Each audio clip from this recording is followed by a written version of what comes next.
Hello बच्चों, आज की वीडियो है हमारे सभी कॉमर्स स्टूडेंट्स के लिए जो अपना 2024-25 में नया सेशन स्टार्ट करने जा रहे हैं। बच्चों, आज की वीडियो में कोई एकेडमिक वीडियो नहीं बना रहा हूँ, लेकिन इसके अंदर बहुत सी इंपॉर्टेंट चीज़ें जो मेरे माइंड में है और जो मैं चाहता हूँ कि मैं आपके साथ शेयर करूँ वो बताना चाहता हूँ। देखो बच्चों, हम सब चाहते हैं कि हम नया साल शुरू कर रहे हैं और इस साल हम बहुत अच्छे मार्क्स लेकर आएँ, राइट। तो होता क्या है, जो मैंने ऑब्जर्व करा है कि कभी भी हम अपने एक बिगिनिंग पॉइंट से जो हमारा टारगेट होता है एंड पॉइंट, वहाँ तक पहुँचने के लिए हम सोचते ये हैं कि बस हम आज स्टार्ट करेंगे, लेट से ये मेरा बिगिनिंग पॉइंट है और हम अपने एंड पॉइंट तक जाना चाहते हैं। तो हम सोचते हैं कि हम बस जाते रहेंगे जाते रहेंगे जाते रहेंगे और एंड पॉइंट अपने टॉप पर हम पहुँच जाएंगे और ये हमारा गोल अचीव हो जाएगा। लेकिन कभी भी बच्चों ऐसा होता नहीं है कि आप बिल्कुल एक स्ट्रेट लाइन की तरह अपना आगे बढ़ते रहो, ऊपर जाते रहो और आप अपने गोल तक पहुंच जाओ।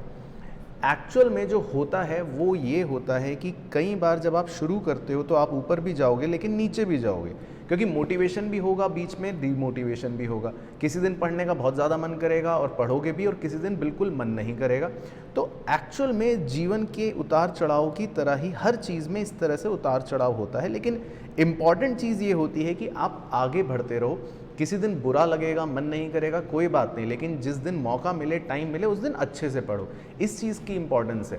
तो इसी तरह आपको इस साल ये ध्यान रखना है कि आपके पास अभी बहुत टाइम है, लेकिन वो टाइम जो है उसमें आपको उतार चढ़ाव भी आएंगे, पर आगे बढ़ते रहना बहुत ज़्यादा ज़रूरी होता है। तो एक्चुअल में इसी तरीके से आप किसी भी चीज़ को अचीव कर सकते हो। पर मैक्सिमम बच्चों के साथ जो एक्चुअल में होता है वो मैं बताता हूँ क्या होता है। आप शुरू में सोचते हो कि हमारे पास बहुत टाइम है और हम कर लेंगे हम कर लेंगे हम कर लेंगे, तो आपकी प्रोग्रेस जो होती है वो शुरू में बहुत स्लो रहती है, या आपकी जो इंटेंसिटी रहती है या जो इंटीग्रिटी होती है वो बहुत कम रहती है। आपको लगता है 1 घंटा पढ़ लिया, अरे बहुत है, तो अभी तो बहुत टाइम है, अभी कौन सा मेरे एग्ज़ाम आ रहे हैं। लेकिन मैं आपको यही बताना चाहता हूँ कि जब आप ऐसा करते हो, जो मैक्सिमम बच्चे कर रहे होते हैं, आप यहाँ पे जब पहुँचते हो और अब आपको लगता है कि अब तो टाइम बहुत कम बचा है और मैं तो सिर्फ अभी यहाँ पर ही पहुँचा हूँ, और जबकि मेरा एंड गोल, मेरा टारगेट तो बहुत ऊपर है, मुझे अच्छे मार्क्स लाने हैं। तो होता ये है कि इतने कम टाइम में जब आपके पास टाइम कम बचेगा और सिलेबस ज़्यादा होगा, चीज़ें ज़्यादा कवर करनी होगी, तो या तो आप चीज़ों को छोड़ोगे या लाइटली पढ़ोगे, ऊपर ऊपर से पढ़ोगे, रटने की कोशिश करोगे, यानी कि शॉर्टकट ढूंढोगे। और बच्चे बस फिर यहाँ से उछलने की कोशिश करते हैं, मैं वहाँ पहुँच जाऊँ, मैं वहाँ पहुँच जाऊँ, पर आप अपने टारगेट पर नहीं पहुँच पाओगे, और ये रियलिटी है। तो ध्यान रखना, इस साल जब आप शुरू करो तो बिल्कुल इस चीज़ को ध्यान में रखकर शुरू करना कि जो आपका एंड गोल है, जो भी आपने सोचा है अपने लिए, उसको ज़रूर अचीव करना है। रास्ते में उतार चढ़ाव आए उससे मत घबराना, लेकिन आगे ज़रूर बढ़ते रहना। मैं आपको 4 बातें बताना चाहता हूँ इस वीडियो के माध्यम से। पसंद आए तो ज़रूर फॉलो करना, आपकी पढ़ाई और आपके रिजल्ट में बहुत हेल्प करेंगे। मैं आपको ये बताना चाहता हूँ बच्चों की, देखो सबसे इंपॉर्टेंट चीज़ क्या है अब आपके आने वाले इस साल के लिए। सबसे ज़्यादा ज़रूरी होता है आपका time table and time management. और टाइम टेबल और टाइम मैनेजमेंट की जो मैं बात कर रहा हूँ उसको ध्यान से सुनना। टाइम टेबल ऑब्वियसली हर बच्चे का अलग है, इसलिए मैं उसके बारे में आपको कभी भी कोई गाइडेंस नहीं दे सकता। मैं बोलूँ कि सुबह 6 बजे उठ के पढ़ो, मैं बोलूँ कि रात को 10 बजे सो जाओ, या 10 बजे पढ़ो 6 बजे सो जाओ, उसका कोई लॉजिक नहीं है। टाइम टेबल आपको अपना ही खुद बनाना पड़ेगा, लेकिन इसके लिए ज़रूर मेहनत करो, अपना एक अच्छा टाइम टेबल ज़रूर बनाओ। लेकिन मैं आपको टाइम मैनेजमेंट की हेल्प दे देता हूँ कि कैसे आपको करनी है। टाइम मैनेजमेंट के लिए आपको माइक्रो मैनेजमेंट करना बहुत ज़रूरी है। यानी कि बहुत से बच्चे क्या करते हैं, एक टाइम टेबल तो बना लिया कि ठीक है मैं ऐसे पढ़ूंगा, स्कूल से आऊँगा, ये सब्जेक्ट ये सब्जेक्ट ये सब्जेक्ट, लेकिन आप खुद देखो आपने कितने रजिस्टरों के पन्नों के पीछे लास्ट पेज में टाइम टेबल बना बना कर फाड़े हैं। क्योंकि 2-3 दिन बाद आपको खुद पता है रियलिटी एकदम से चेंज हो जाती है। तो वो रीज़न ये है कि आप माइक्रो मैनेजमेंट नहीं करते। आपने लिखा लेट से 3 से 5 में अकाउंट्स पढ़ूंगा, पर अकाउंट्स में क्या? फिर आपने लिख लिया अकाउंट्स में मैं चैप्टर 1 पढ़ूंगा, लेकिन चैप्टर 1 में क्या? और चैप्टर 1 होने के बाद फिर क्या पढ़ूंगा, या उसका रिवीजन कब करूंगा? आपकी माइक्रो मैनेजमेंट पुअर होती है। आपने अपना टाइम टेबल बना लिया, लेकिन आप उसको टाइम बेस्ड गोल पे कन्वर्ट नहीं करते। आपको क्या करना है माइक्रो मैनेजमेंट करने के लिए? आप सबसे पहले बनाओ अपना मंथली प्लानर कि इस महीने मुझे क्या कवर करना है। मेरा पूरा सिलेबस अगर ये है तो उसको डिवाइड कर लो 10 से, क्योंकि 10 महीने की मान लो पढ़ाई आपको करनी है, तो 1 महीने में मुझे इस सब्जेक्ट में कितना कवर करना है पहले वो निकालो, और उसको फिर 4 से डिवाइड कर लो और अपने वीकली टारगेट पर ले आओ। मैं हमेशा से मानता हूँ कि वीकली टारगेट सबसे बेस्ट चीज़ होती है, क्योंकि मंथली टारगेट्स भी ना बहुत लंबे हो जाते हैं। रीज़न बीइंग, आपने 1 महीने का टारगेट बनाया, तो होगा ये कि आप ना शुरू में फिर से लीनेंट रहोगे, अरे अभी तो बहुत टाइम है, 1 महीना पड़ा है। फिर मॉनिटरिंग कैसे करोगे कि मैंने टारगेट अचीव करा कि नहीं? तो वीकली टारगेट्स बनाओ, जो भी वीकली टारगेट बनाओ उसको हर हफ्ते के बाद एसेस करना बहुत ज़रूरी है, इवैल्यूएट करना बहुत ज़रूरी है कि पहले दिन मैंने ये लिखा था। वीकली टारगेट्स का मतलब है कि आपको लिखना है, लिखने के बाद 1 हफ्ते के बाद उसका इवैल्यूएशन करना है कि अगर मैंने जो बातें लिखी थी क्या वो कंप्लीट मैं अचीव कर पाया हूँ कि नहीं कर पाया हूँ।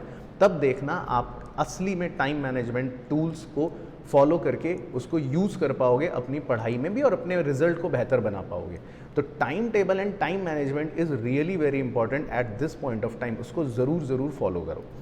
दूसरी इंपॉर्टेंट चीज़, अपनी पढ़ाई में नोट मेकिंग को ज़रूर शामिल करना। बहुत सारे बच्चे, आज इतने सारे बच्चे जो सबसे बड़ी गलती करते हैं, ढूंढते रहते हैं कि बने बनाए नोट्स मुझे मिल जाएं बस। ये शॉर्टकट का तरीका है, बने बनाए नोट्स से पढ़ना शॉर्टकट का तरीका है। आपको पढ़ना है बुक से पढ़ो, लेकिन बुक से जब आप अपने सेल्फ नोट्स बनाते हो उससे ब्रेन स्टॉर्मिंग होती है, और ब्रेन स्टॉर्मिंग से पढ़ने वाला बच्चा ही चाहे एग्ज़ाम में हो या ना हो, लाइफ में ज़रूर सक्सेसफुल होता है। तो आपको शॉर्टकट नहीं अपनाना, किसी सीनियर के नोट्स लेने की अभी ज़रूरत नहीं। ये सब चीज़ें कब होती हैं? जब एग्ज़ाम में 2 महीने बचे हैं, 1 महीना बचा है और आपने कुछ प्रिपेयर नहीं कर रखा। ये उन बच्चों के हाल होते हैं। आप अगर अभी से प्रिपरेशन कर रहे हो कायदे से, तो अपने नोट्स बनाओ। 1 पेज बुक का पढ़ा तो आधे पेज में अपनी भाषा में उसको लिख लो, बहुत इंपॉर्टेंट है, बहुत हेल्प करेगा। दूसरी चीज़ जो 99% बच्चे नहीं करते, मिस्टेक्स।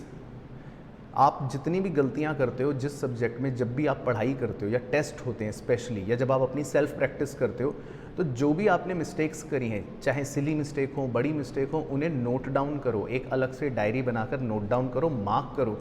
हर 15-20 दिन बाद अपनी मिस्टेक्स को रिवाइज करो, देखो कि मैं ये मिस्टेक्स कर रहा हूँ या मैंने ये मिस्टेक पहले करी है। इससे सबकॉन्शियस माइंड में क्या होता है, आपको अपनी मिस्टेक्स बैठ जाती हैं। तो एग्जाम में या टेस्ट में जब अगली बार उस तरह का कुछ करने जा रहे होते हो तो माइंड कॉन्शियस कर देता है कि अरे मैं मिस्टेक कर चुका हूँ, दोबारा नहीं करनी। ये बहुत ही स्पेशल टूल है, इसको ज़रूर फॉलो करना, क्योंकि आपके पास टाइम बहुत है, नहीं तो एंड तक आते आते बच्चे ये सब बातें भूल जाते हैं। तीसरी और सबसे इंपॉर्टेंट चीज़ आपके लिए ड्यूरिंग योर स्टडीज़, असेसमेंट करना। आप जितना पढ़ रहे हो उसका प्रॉपर असेसमेंट होना बहुत ज़्यादा ज़रूरी है, और वो होता है सिर्फ टेस्ट से। तो जितने टेस्ट हो सकें ज़रूर देना, टेस्ट एनवायरनमेंट में देना। फिर उन्हें इवैल्यूएट करना बहुत ज़रूरी है कि आपने कितने क्वेश्चन उसमें सही करे, कितने गलत करे, क्योंकि जब आप इवैल्यूएशन करोगे तभी आपको पता लगेगा कि आपकी गलती कहाँ हुई है, तब आप इस स्टेप को अच्छे से फॉलो कर पाओगे और नेक्स्ट टाइम वो गलती नहीं होगी, राइट। ये चीज़ें अपनी पढ़ाई में ज़रूर इनकॉर्पोरेट करना। तीसरी चीज़ सबसे ज़्यादा इम्पॉर्टेंट है प्रोसेस, यानी कि कंसिस्टेंसी। जो बच्चे लैक करते हैं, आपको यही लगता है कि मैं एक दिन पढ़ लूँगा 12 घंटे 14 घंटे, अगले दिन नहीं पढ़ूंगा, कोई बात नहीं। इससे बेटर है रोज़ 2-2 घंटे पढ़ो। देखो माइंड बॉडी कोऑर्डिनेशन भी कुछ होता है। एक दिन आपने बहुत ज़्यादा पढ़ लिया, तबीयत ख़राब हो गई, अगले दिन फिर रेस्ट कर लिया, तबीयत उस दिन ढीली हो गई, फिर मन नहीं कर रहा, तो क्यों बहुत ज़्यादा वेरिएशन रखना। तो आपको कंसिस्टेंसी मेंटेन करने की कोशिश करनी है, अपने प्रोसेस पर फॉलो करना बहुत इंपॉर्टेंट है। Process is very important. जो आपको पता है कि ये मुझे करना है तो वही करो, दैट्स इट। तो अगर काम करना है 1 घंटा तो करो, मन नहीं करेगा तब भी करो, क्योंकि प्रोसेस की यही खूबसूरती है और यही डिसिप्लिन जो होता है ना, ये एक विनर को भीड़ से अलग बनाता है। तो अगर आप चाहते हो कि आपको एक अचीव करने कुछ अच्छी चीज़, तो आप अपने लिए प्रोसेस को पकड़ लो और उस प्रोसेस को बस फॉलो करते रहो, वो बहुत इंपॉर्टेंट है, कंसिस्टेंटली। एंड चौथी चीज़ आपके लिए इस साल के लिए खासकर बहुत ज़्यादा है, अडैप्ट एंड रिएक्ट। देखो आपके इस साल के सेशन में हो सकता है कुछ अलग अलग चेंजेस सीबीएसई और इनकॉर्पोरेट कर दे।